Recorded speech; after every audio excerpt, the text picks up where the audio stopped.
వచ్చిన వాళ్ళందరికీ good morning. యాక్చువల్గా మన భారతదేశంలో కావచ్చు, ప్రపంచంలో కావచ్చు, ఎక్కడ మతాలు కులాలు అనేవి ఎక్కడ లేవండి. ఇవి మనం అర్థం చేసుకునే యొక్క మన ఆలోచన పరిధిని బట్టి, మన యొక్క జీవన శైలిని బట్టి, మన చుట్టూ ఉన్నటువంటి వాతావరణం బట్టి మనం అర్థం చేసుకుంటున్నాం తప్ప ఎక్కడ ఏ గ్రంథంలో ఏ మత గ్రంథాలలో ఇది మతము అని ఎక్కడ ప్రతిపాదించలేదు. ఇప్పుడు ఇస్లాం తీసుకోండి, ఇస్లాం అనేది మతం కాదు, ఇది ఒక శాంతి సందేశం. ఇది ఒక శాంతి సందేశము.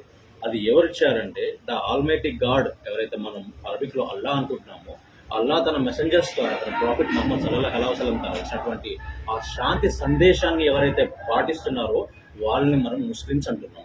ఆ ముస్లిం అనేది ఈ మధు కావచ్చు, ఇక్కడ నరసింహరావు కావచ్చు, అక్కడ ఉన్నటువంటి షఫీబాయి కావచ్చు, ఎవరైనా కావచ్చు, ఆ శాంతి సందేశాన్ని పాటించి తన జీవనాన్ని సుగమం చేసుకుంటూ చుట్టూ ఉన్నటువంటి వారిని అసలు నిజం ఏంటిదని దావతిచ్చుకుంటూ ఒక ఆనందమైనటువంటి జీవితం కలిపే వాళ్ళందరినీ ముస్లిమ్సే అంటారు అనమాట.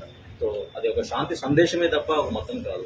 హిందూ మతం అనేది కూడా ఎక్కడా లేదండి, ఏ గ్రంథంలో పేర్కొనబడదు. సనాతన ధర్మం అనే పేర్కొనబడింది. ధర్మం సనాతన మీన్స్ మంచిది, అనాతన మీన్స్ ఎప్పటి నుంచో వస్తున్నది.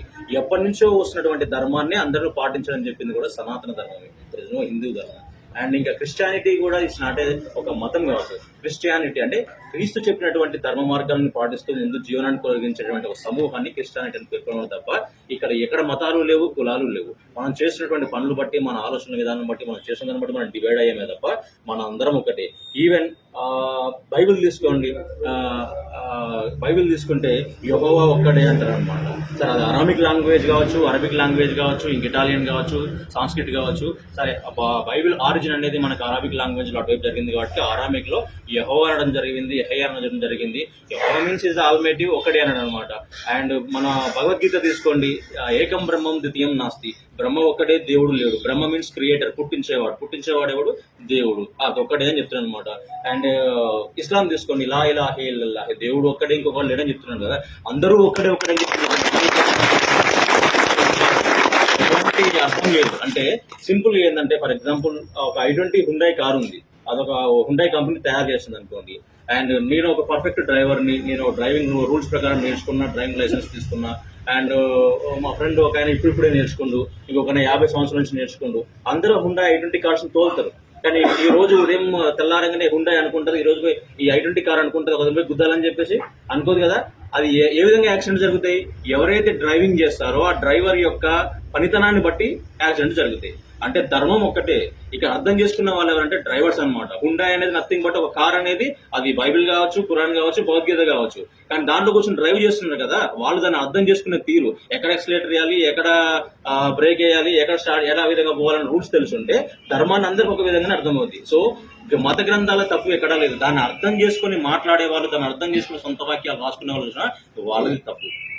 అర్థమవుతుంది నేను చెప్పింది. So drivers makes mistake, car never. Car అనేది మిస్టేక్ చేయదు.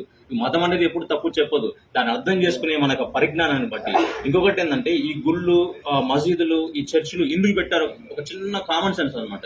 ఇది ఎందుకు పెట్టారో తెలుసా?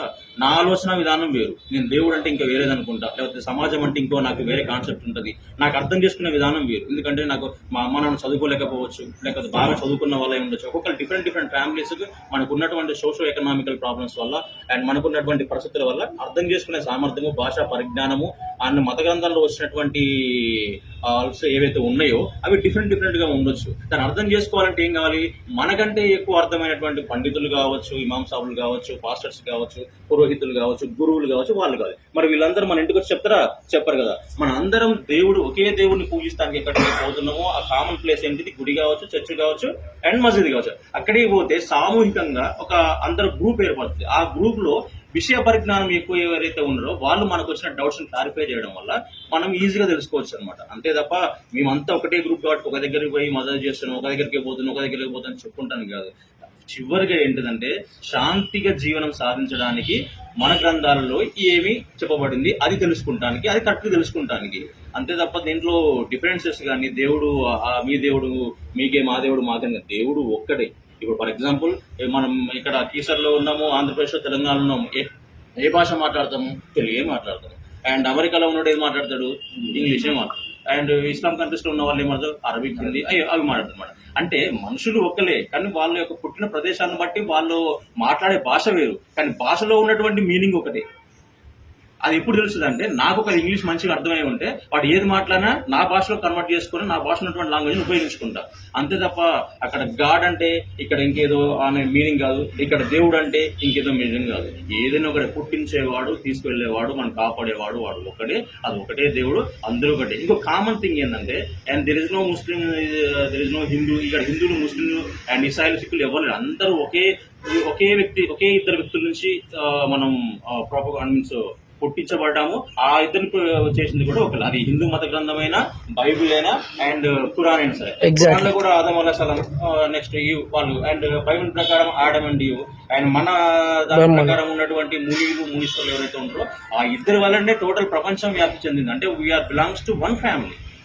మన తల్లిదండ్రులు ఒకలే, మన పూర్వీకులు ఒకలే, అందరం అన్నదమ్ములే. కాకపోతే పుట్టిన ప్లేసు, మనకున్నటువంటి భాషా పరిజ్ఞానం, మనకున్న జీవన శైలి గురించి మనం డివైడ్ చేయబడ్డమే కాదు. ఈ డివైడ్ అయినప్పుడు మళ్ళీ యూనిట్ కావాలంటే మనకేం కావాలా? సిమిలారిటీస్ కావాలా. అంటే ఇప్పుడు ఈయన నలుపుండు, నేను తెలుపున్నా, ఈయన పొట్టి ఉండి, నేను పొడుగు, నేను బలవంతుడు, ఈ డిఫరెన్సెస్ మనకు అవసరం లేదు. సిమిలారిటీస్ ఏంది? మన కుటుంబం వాడే, మనవాడే, మన పూర్వీకుడే, నా చుట్టూ ఉన్నవాడే, నా బ్రదర్ లాంటి వాడే, నా ఇంటి పక్కన వాడే అని తెలుసుకున్నప్పుడు నువ్వు తినేటప్పుడు నీ పక్కింటి వాడు తినడా లేడా, నీకేమైనా జ్వరం వచ్చినప్పుడు అరే ఇంక చిన్నపిల్లలు ఎవరికైనా జ్వరం వచ్చిందా, మన వంతుకి ఏదైతే సహాయం చేయబడదనుకో సహాయం చేయాల్సిన, అది చాలా ప్రతి మత గ్రంథం అదే చెప్తుంది అనుకోండి, ఎక్కడ కొట్లాడమని చెప్పలేదు. అండ్ అన్ఫార్చునేట్లీ మన టీచర్లో మేము వచ్చి ఒక 1.5 years 2 years అవుతుంది. అసలు అంత ముందు కానీ ఇప్పటి వరకు ఎక్కడ కమ్యూనల్ ప్రాబ్లం లేదు. అన్ఫార్చునేట్లీ మన జరిగింది, అది కూడా ఒక మనందరికీ ఒక మన టెస్టింగ్ లాంటిది. అంటే అది జరగాల్సిన సిచ్యువేషన్ జరగకూడదు, తర్వాత పక్కన పెడితే ఒక విషయము, ఒకటి ఏదైనా ఒక ప్రతికూల పరిస్థితులు ఎదురైనప్పుడు మన స్వభావం తెలుస్తుంది. మనిషి యొక్క స్వభావం రెండు విధాలు తెలుస్తుంది. ఒకటి ఒంటరిగా ఉన్నప్పుడు వాళ్ళ ఆలోచన విధానము, రెండోది వానికి బాగా కోపం వచ్చినప్పుడు ఏ విధంగా ప్రవర్తిస్తున్నది. మన సిచ్యువేషన్ జరిగినప్పుడు చాలా మంది పెద్దలు, చాలా మంది మన సోదరులు అండ్ సవర్గా ఉండి, అంటే దాన్ని శాంతియుతంగా ఉండి దాన్ని ముందుకు తీసుకెళ్లారు. అంటే సిచ్యువేషన్ జరిగినప్పుడు మీరు ఏ విధంగా రియాక్ట్ అవుతారు అనేది అల్లాహ్ తాలా మనకి ఇచ్చినటువంటి ఒక ఎగ్జామినేషన్ తప్ప ఈ రంజాన్ అనేది నాట్ ఓన్లీ